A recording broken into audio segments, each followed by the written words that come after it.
सुनील केदार यांची आमदारकी रद्द झालेली आहे।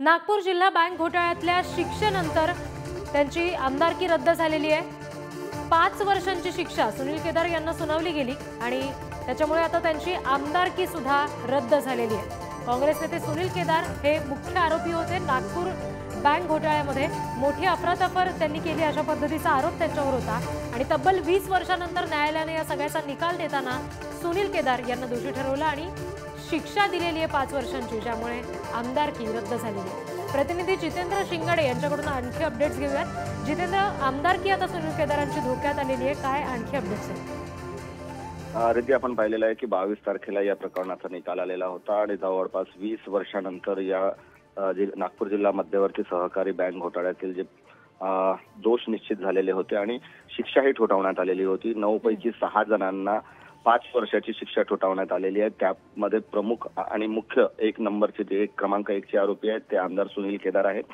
आणि यांना जेव्हा 5 वर्षाची शिक्षा झाली तर सहसा जे लोकप्रतिनिधी नियम आहे त्या अंतर्गत 2 किंवा 2 पेक्षा जास्त वर्षांची जर शिक्षा झालेली असेल तर त्यांची आमदारकी जेव्हा खासदारकी रद्द करण्यात येते आणि तशी मागणी भाजपतर्फे करण्यात आलेली होती। त्यानंतर महाराष्ट्र शासनाच्या आणि विधिमंडळाने तो निर्णय घेतलेला आहे की जो दिवस म्हणजे ज्या दिवशी शिक्षा ठोठावण्यात आलेली आहे 22 तारखेपासून सुनील केदार यांची आमदारकी रद्द करण्यात आल्याचं राजपत्रित तो जो आदेश आहे तो आता जारी करण्यात आलेला आहे।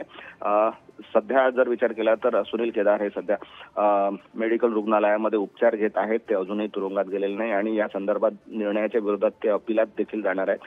मात्र मंगळवारपूर्वी त्यांच्यात कुठलाही निर्णय येणे शक्य नाही कारण तेव्हापर्यंत सुट्ट्या आहेत। मात्र सुनील केदार यांची आमदारकी रद्द झालेली आहे आणि काँग्रेस सहित सुनील केदार यांना हा मोठा धक्काच मानावा लागेल। रिद्धी जी जितेंद्र, एकंदरीत नागपूर बँक घोटाळ्यामध्ये केदार मुख्य आरोपी असल्यामुळे आणि जसं तुम्ही म्हणालात की 2 वर्षापेक्षा जास्त मोठी शिक्षा सुनावली गेली, त्यामुळे नियमानुसार आता सुनील केदार यांची आमदारकी रद्द झाली आहे। जितेंद्र, धन्यवाद दिलेल्या सगळ्या तपशिलांसाठी।